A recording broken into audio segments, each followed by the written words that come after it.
రాజధాని గ్రామాల్లో మౌలిక సదుపాయాల విషయంలో రాజీ పడేది లేదని పురపాలక శాఖ మంత్రి నారాయణ స్పష్టం చేశారు. అమరావతికి భూములిచ్చిన రైతులకు అండగా ఉంటామన్నారు. రైతుల్లో అపోహలు తొలగించి నిర్దేశిత కాల పరిమితితో సమస్యలు పరిష్కరిస్తామని హామీ ఇచ్చారు. వచ్చే ఏడాది మార్చి కల్లా ప్రజా ప్రతినిధులు, అధికారులు, ఉద్యోగుల క్వార్టర్లు పూర్తవుతాయని తెలిపారు. ప్రజా జీవనానికి కావలసిన అన్ని సౌకర్యాలు అమరావతిలో కల్పిస్తామంటున్న మంత్రి నారాయణతో మా ప్రతినిధి ఎస్పీ చంద్రశేఖర్ ముఖాముఖి. రాజధాని అమరావతి నిర్మాణ పనులు చాలా వేగంగా జరుగుతున్నాయి. రాత్రి పగలు కూడా అప్పగించినటువంటి పనులు గుత్తేదారులు నిర్వహిస్తూ ఉన్నారు. అదే సమయంలో ఈ రాజధాని కోసం భూములు ఇచ్చినటువంటి రైతుల సమస్యల పరిష్కారానికి కూడా ప్రభుత్వం ముందడుగు వేసి చర్యలు చేపట్టింది. మంత్రి నారాయణ మనతో పాటు మాట్లాడడానికి సిద్ధంగా ఉన్నారు. సార్, ఎట్లా ఈ రైతులకు సంబంధించి కొన్ని అపోహలు ఉన్నాయి, కొన్ని వాళ్ళు చెప్తున్న లేవనెత్తే అంశాలు, కొన్ని జెన్యూన్ అంశాలు కూడా ఉన్నాయి. వాటిని ఎలా పరిష్కరించబోతున్నారు ఏమిటి? 98% ఆఫ్ ది రైతులకి యాక్చువల్గా ల్యాండ్స్ అలాట్ చేసేసి ప్లాట్ రిజిస్ట్రేషన్ కూడా జరిగినాయండి. ఇప్పుడైతే రోజు 30 మంది నుంచి 60 మంది రైతులకి యాక్చువల్గా ప్లాట్లు రోజు రిజిస్ట్రేషన్ జరుగుతున్నాయి. అయితే కొంతమంది రిజిస్ట్రేషన్ ఏంటంటే అమెరికాలో ఉన్నటువంటి వల్ల, కొన్ని కోర్టు ఇష్యూస్, ఫ్యామిలీ డిస్ప్యూట్ వల్ల కొందరు ముందుకు రావట్లా, వాళ్ళకు కూడా ఫోన్లు చేసి వాళ్ళ ప్రాబ్లమ్ సాల్వ్ చేసుకున్నమాట. అయితే ఈ నేపథ్యంలో కొంతమంది రైతులు జరీబు విషయం, గ్రామ కంటాల విషయం మేజర్గా అడుగుతున్నారు. జరీబు అనేది యాక్చువల్గా ఆ రోజు యాక్చువల్గా డిసైడ్ చేసిన ప్రకారం కొందరు కోర్టు పోయారు.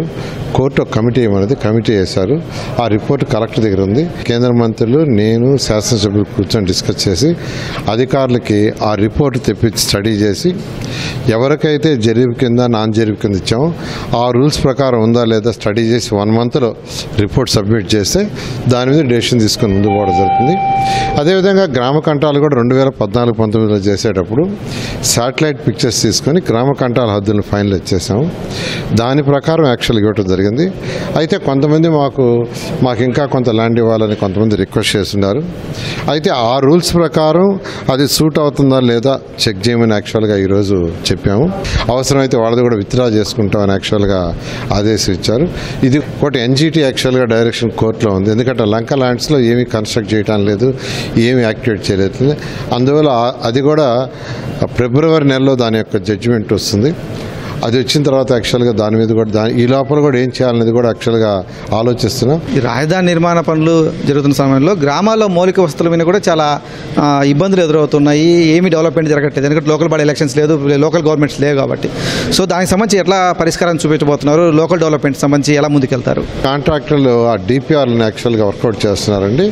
మరొక 10-15 రోజులు కంప్లీట్ చేసి ఎమ్మెల్యే గారికి ఇస్తారు. ఎమ్మెల్యే గారు ఆ గ్రామాల్లో అక్కడ ఉన్న ప్రజాప్రతినిధులతో యాక్చువల్గా డిస్కస్ చేసి ఏమైనా మార్పులు చేర్పుంటే ఆయన సజెస్ట్ చేస్తే దాని ప్రకారం ముందుకు పోయేటట్టుగా 6 నెలలు ఆ వర్క్స్ అన్ని పూర్తయ్యేటట్టుగా ప్రణాళిక రచించాం. Road, drains, underground drainage, drinking water, lights. రైతుల ప్లాట్ల అభివృద్ధికి సంబంధించినటువంటి పనులు ఇంకా ప్రారంభం కాలేదనేటువంటి రైతులు చెప్తున్నారు. ఆ ప్లాట్లు అనేటువంటి అక్కడ వెళ్ళడానికి రోడ్డు డెవలప్మెంట్, అలాగే ఆ సరిహద్దులు కరెక్ట్గా గుర్తిస్తే కదా మేము డెవలప్ చేసుకునే అవకాశం లేదు, మేము ఏమైనా కట్టుకోవడానికి అనేది వాళ్ళు అంటున్నారు. సో ఆ విషయంలో ఏంటి? ఆల్రెడీ కాంట్రాక్టులకు చెప్పామండి. వాళ్ళందరూ కూడా 3 నెలల లోపల ఈ యొక్క జియో కోఆర్డినేట్స్ ప్రకారం ఆ రాళ్ళు వేసేసి వాళ్ళకి హ్యాండ్ ఓవర్ చేయడం జరుగుతుంది. అయితే ఏదైతే రోడ్డు పక్కన డ్రైన్స్ చేస్తున్నారో అక్కడ రాళ్ళు వేసినా పడిపోతాయి, నిలవు.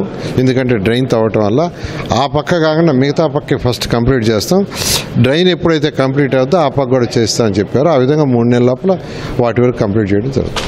రాజధానిలో నిర్మాణ పనులకు సంబంధించినటువంటి పురోగతి అంటే ఎన్ని వేల కోట్ల రూపాయల పనులు ఇప్పుడు జరుగుతున్నాయి? ఎట్లా, ఎంతమంది వర్కర్స్ వీటికి సంబంధించి అంటే 360 కిలోమీటర్ల ట్రంక్ రోడ్స్, 1500 కిలోమీటర్ల లేఅవుట్ రోడ్స్, అదేవిధంగా 4000 అపార్ట్మెంట్స్ అధికారులకి బంగళాలు, ఐకానిక్ టవర్స్ జరుగుతున్నాయి. ఎంతో వేగవంతంగా జరుగుతున్నాయి.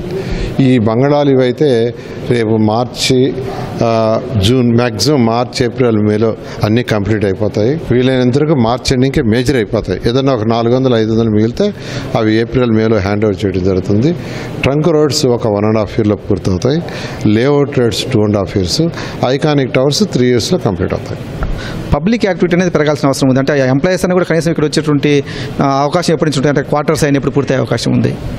క్వార్టర్స్ అన్ని యాక్చువల్గా మార్చ్ ఎండింగ్కి 99% అయిపోయి హ్యాండ్ ఓవర్ కూడా చేయడం జరుగుతుందండి.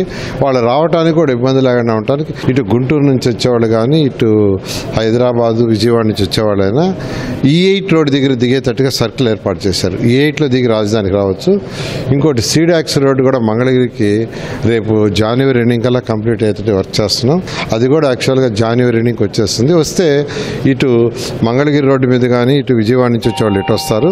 అదేవిధంగా వెస్టర్న్ బైపాస్ రోడ్ నుంచి గుంటూరు నుంచి హైదరాబాద్ నుంచి వచ్చేవాళ్ళు రావడం జరుగుతుంది. ఆల్రెడీ స్కూల్స్ యాక్చువల్గా ఇచ్చామండి, వాళ్ళందరూ కూడా స్టార్ట్ చేస్తున్నారు.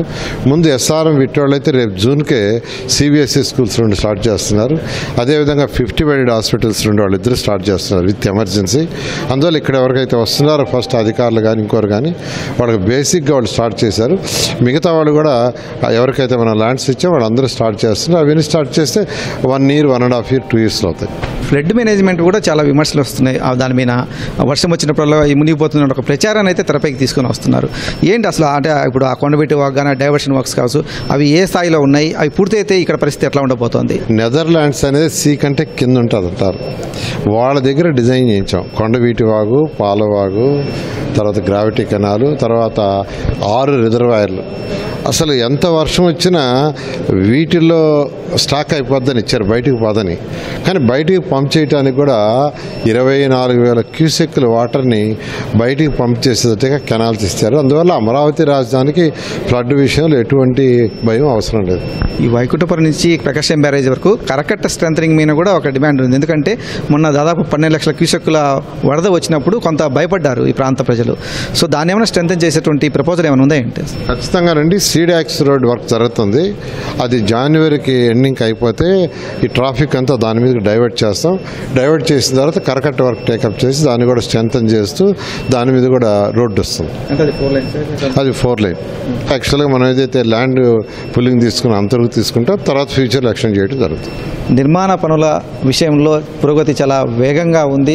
రైతుల సమస్యల పరిష్కారం విషయంలో కూడా ప్రభుత్వం చాలా సానుకూలంగా ఉంది. కొన్ని సాంకేతిక అంశాలు లేకపోతే లీగల్ అంశాలు ఉండడం వల్ల కొన్నింటిలో ఆలస్యం అవుతుంది తప్ప ప్రభుత్వం పరంగా కానీ CRDA పరంగా కానీ వారికి పూర్తి స్థాయిలో సహకరిస్తున్నాము, ఆ సమస్యల పరిష్కారం దిశగానే ముందుకెళ్తున్నామని చెప్పి స్పష్టం చేస్తూ ఉన్నారు.